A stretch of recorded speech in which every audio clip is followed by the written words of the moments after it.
The fan favorite is here, Noronoa Zoro. And this time, he's not lost. I don't think anyone who likes Zoro should skip on this figure. However, there are some little issues here and there. I really try to be critical on this one, and there are exactly 3 little issues, just like his 3 sword style. Despite this being a great figure, are any of those little issues a deal breaker for you? Let's find out. What up guys, it's Weeboo. Welcome to our channel, and if you're new here, please consider to subscribe to the channel and support us. So, Romance Dawn, Noronoa Zoro. Some of y'all call it the pre-time skip, or how I call it, the East Blue Peasant Zoro. This figure is awesome, man. I mean, it's Zoro after all. As usual, we'll be talking about accessories, articulations, posing, do a little comparison, and then end it with quality and value. All right, let's open it up and start with accessories. The body is really well done, especially the shoulder part. I'll get into details later in articulations. The bandana on his left arm can be taken off. It comes with 2 face plates with the bandana, the smirk, and the 3 sword style. 3 face plates without the bandana, serious, laughing, goofy as angry face, which also comes with a Luffy one. This is the face that he makes when he's asking for meat. Pause. This figure is technically not pre-time skip, it's more like pre-Mihawk. You can see it from Zoro's original 3 swords, the famous Wado Ichimonji, and these 2 that got destroyed by Mihawk. It also comes with 4 pairs of hands, the fist, holding the sword, thumbs out, and try to grab something. Let's round it back to the katana because that leads to our first main issue. So the katana can be separated into 3 parts. You can take it off here. The scabbard, sayap, the handle, tsuka, and the handguard, tsuba.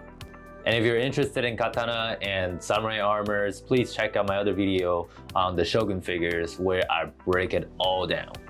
For me, the most badass moment of Zoro was when he got defeated by Mihawk, and then he turned around and said, "Scars on a back is a swordsman's shame."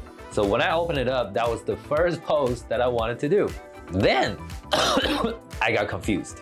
Because usually on a 12 scale katana, you basically just take off the handle and the scabbard will slide off either way. Usually it's this way. But this one just won't come out. You see this part is called the koiguchi. Literally means the koi fish mouth, and the mouth is opening too big, I guess. I'm not entirely sure if this is an issue exclusively to my figure or is happening to everybody else. But I'm not gonna lie, I was pretty upset. So the Wado Ichimonji can slide up and down, and these 2 are pretty much glued to the katana holder. I'm pretty sure there are ways to come around it. Maybe use a hairdryer to apply some heat, or just simply cut it open. But come on, at least give us the Wado Ichimonji. Like, there's so many poses I can do with the scabbard off. Anyways, I was a little bit disappointed, not gonna lie. But that is not a deal breaker for me. Wait until you see the best part of this figure, which is in the articulations.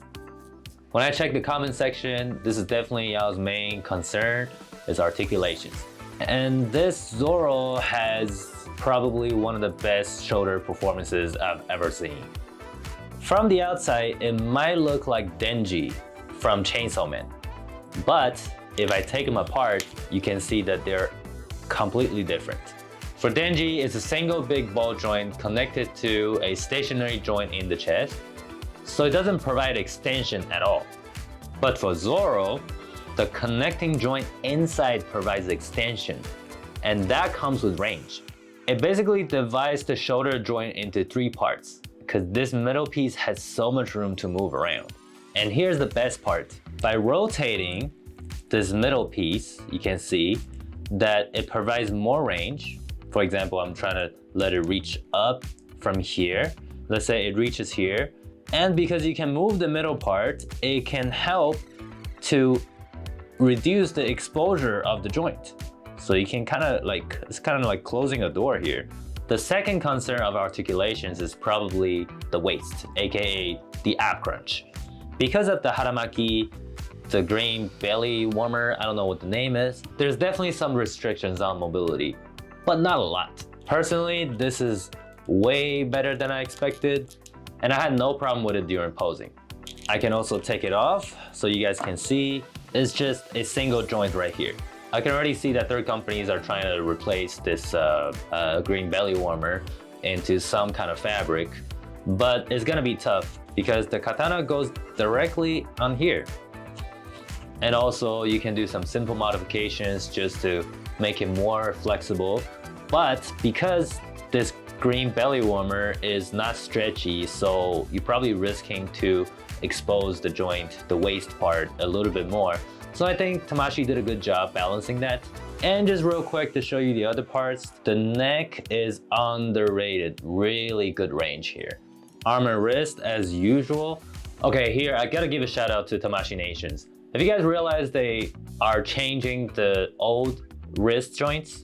So the old wrist joints are round to both sides because they basically clip it together like this. But the new one is different. It looks round on one side, but on the other side, basically you can see the parts. This is way more durable than before. And also, I don't think it bothered me at all because if you don't want this part to show, just simply turn it around. You won't see it anymore, right? And just, you see, just turn it back like this. The old wrist joints and ankle joints, they got loose over the time and you have a really hard time. At least I had a very hard time like putting the parts on and off.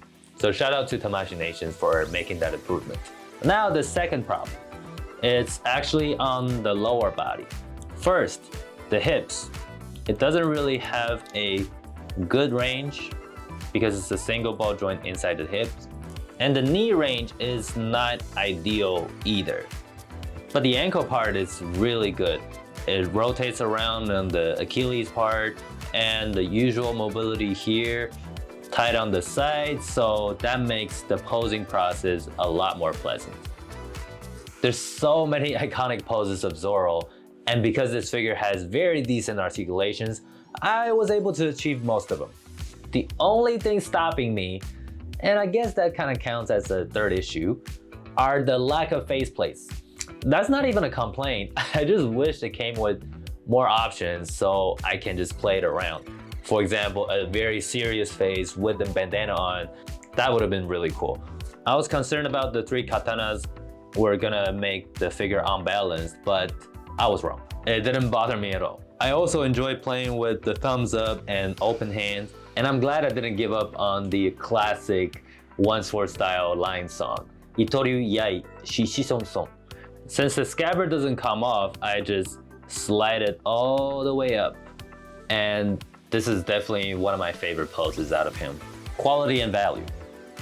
Retails for 7,700 yen, probably is gonna be $65 to $75. I don't see any reason for you to skip this. Very well designed and comes with enough accessories for you to play with. So comment below and tell me how would you rate this figure? 8 out of 10, 9 out of 10?